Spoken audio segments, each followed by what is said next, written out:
Good morning. Today we are taking up The Wasteland by T.S. Eliot. The Wasteland is one of the most influential modernist poems. It first appeared in October 1922 as a poem of the modern age. Some lines are in French, others in German or Italian, and Sanskrit is used in the final part. There are 434 lines in total. The poem can be appreciated as an entity despite the collage effect or montage technique or seemingly haphazard shifts in time and the melting and merging of characters. During this time, between the end of the First World War and the early 1920s, several poets were attempting to capture the cultural crisis in their creations. For Eliot, it was he was recovering in Switzerland from a nervous breakdown. The time was appropriate for writing. The personal trauma brought forth the impersonal art. He returned to England with 19 pages of a new poem, which he showed to none other than his fellow American poet Ezra Pound. Who was this spark and energy and force behind the modernist movement? Let's begin with the section 1. Since it is a very long poem, so we'll take into smaller parts or we'll go section wise. April is the meanest of all the months, with all those flowers blooming out of the lifeless soil.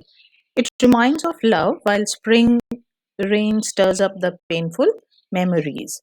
Winter seemed warmer because the snow covered up the ground, and life was like dried up bulbs under the earth, sheltered and suppressed. Summer came all of a sudden. The speaker says they sat in the sunny park, drinking coffee and talking. The Countess recalls incidents when she was young, and the incident is the cousin who took for sledging, and it was scary. He said, Mary, hold on tight, and down the hill they went. She further continues and says one feels a sense of freedom up there in the mountains.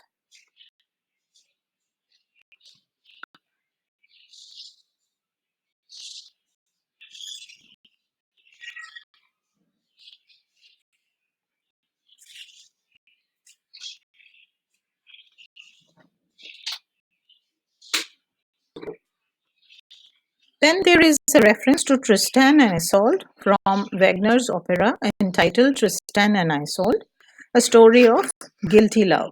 These lovers used to meet in the hyacinth garden, and she had her arms full of hyacinth flowers, and her beauty was dazzling.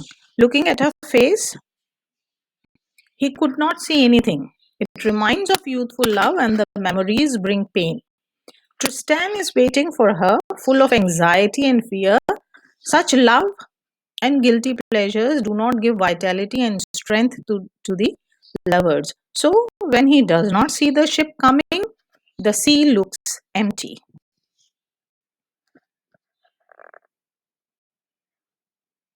We'll go back to from where we had begun. In Chaucer's prologue to Canterbury Tales, April is the happiest of months for nature and humans, as spring is a season of rebirth and fertility. Spring brings back earth to life from induced sleep and inactivity in winters. Spring showers stir life in herbs and roots, and lovely flowers bloom and fill the earth with scent. But for the wastelanders, it becomes a cruel month as everyone is spiritually dead and land has become barren.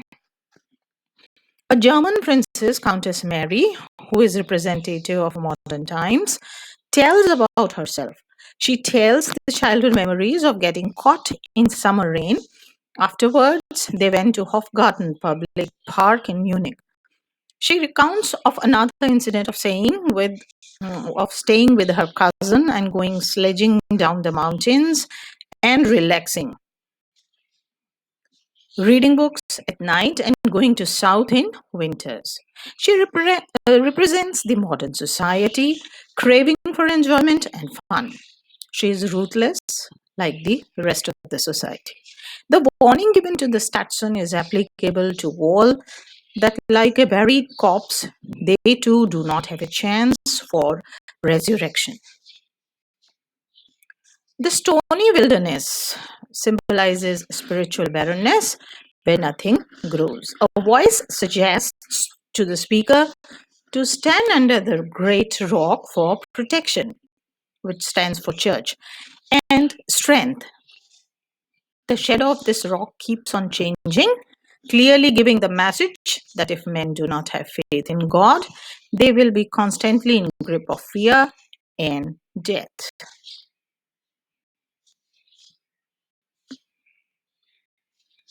Madame Sosostris is a fortune teller and is suffering from bad cold, like any ordinary person. She is considered the wisest woman in Europe, but is engaged in undesired and illegal business of cards. Earlier, tarot cards were used to forecast the rise of water in River Nile, but now it has turned into fortune telling. The name Sosostris appears to be taken from Aldous Huxley's novel Chrome Yellow, where this character is a fake fortune teller.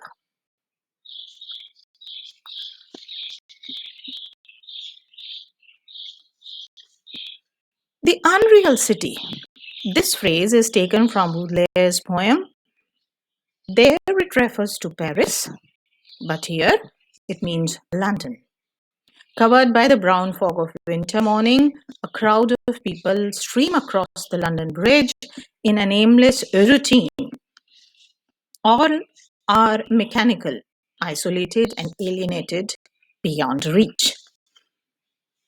They sigh every now and then, and every man walks with his eyes cast down at his feet. They walk up the hill and down the King William Street to where the church bells at St. Mary Woolnoth keeps time, striking 9 o'clock with a heavy sound announcing the office hours. And the reference is the death of Christ took place at the 9th hour of the day. The poet spots a person, someone he knew, and stops him by calling his name Statson.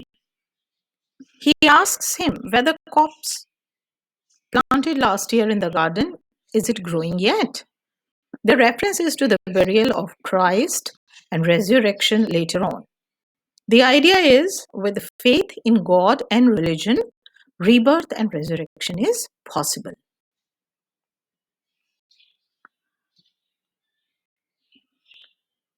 The Wasteland can be thought of as a poem about the alienation and desolation of modern life. Written shortly after World War I, the poem reflects the trauma caused by the war, both on the battlefield and the home front. The Wasteland, the poem portrays modern society itself, which Eliot depicts as shallow and isolating, lacking both the spiritual guidance and the cultural abundance of the past. Though the people of the wasteland are simply going about their ordinary lives, their inability to connect or communicate is indicative of the fragmented society in which they all live. In the poem's first section, for instance, a crowd of people stream across London Bridge like zombies, suggesting the alienating and deadening effects of the modern world. When the speaker sees a fellow former soldier in the crowd, the reference is to Stetson that has been mentioned before, and calls out to him,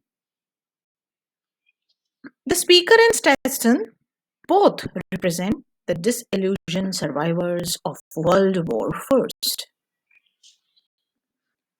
The speaker himself is part of this wretched population. This remains the trend throughout the poem, even as the speaker's identity shifts and changes. Whether seeking advice from a fortune teller, despairing over modern life, witnessing lust and vulgarity, or drowning at sea, the speaker remains distant from spiritual touchstones, that is, from the places like a chapel, a Hindu mantra, fertile soil, the nymphs of the Thames, a burial service that might offer some relief. The theme of the poem is the spiritual and emotional sterility of the modern world. Man has lost his passion, that is, his faith in God and religion. His passion to participate in religion and this decay of faith has resulted in the loss of vitality, both spiritual and emotional. Consequently, the life in the modern man has lost his sense of good and evil, and this keeps him from being alive, from acting.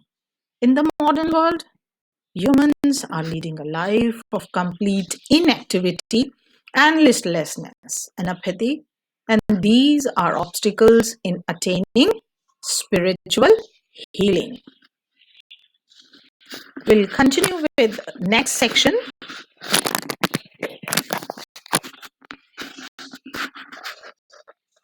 Thank you. Have a nice day.